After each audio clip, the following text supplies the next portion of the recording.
Now we can also detect the sulfur by using the same lysine extract. So the first step in this also is to make the lysine extract. So how we are making?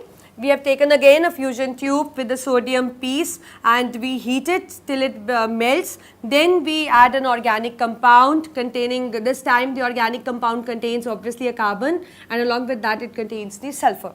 Right, we heat it till it becomes red hot. Then in a china dish containing the distilled water, it is just broken down and we boil it and then filter it, and the filtrate is something called sodium extract. So here the filtrate will be something as Na2S. It will contain a sodium sulfide.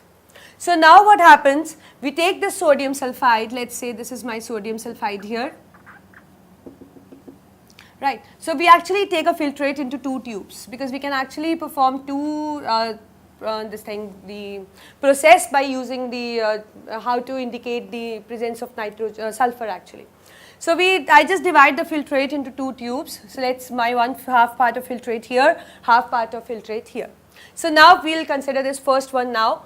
What we will be doing is, in this what we will be adding is, we will be just acidifying it with the help of acetic acid, followed by the addition of lead acetate. Boil it. Right. So you know that what kind of reaction actually take place inside? It is Na2S plus CH3COO whole twice Pb, that is lead acetate. It leads to the formation of PbS plus CH3COONa, that is the sodium acetate and the lead sulfide. And you know that this lead sulfide is actually black in color. So the appearance of black color here just indicates the presence of sulfur. So what I did, I took half filtrate, I just acidified with the help of acetic acid, followed by the addition of lead acetate, and when we boil, the following reaction take place, and due to formation of this black color substance, that is lead sulfide, actually indicates the presence of sulfur in it.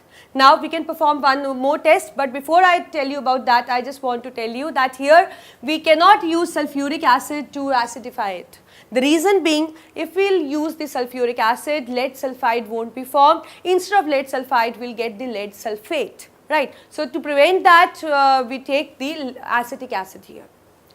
And the second thing is that, now the second test what we are going to do is, I am going to add this filtrate, the sodium nitroprusside. Now what's that? It is Na2FeCN5NO. This is something called as sodium nitroprusside, and we just again heat it little. Then what happens? This Na2S combined with this sodium sodium peroxide like this, giving rise to a compound that is something like this. And you know that what is the name for this compound? It is sodium pentcyano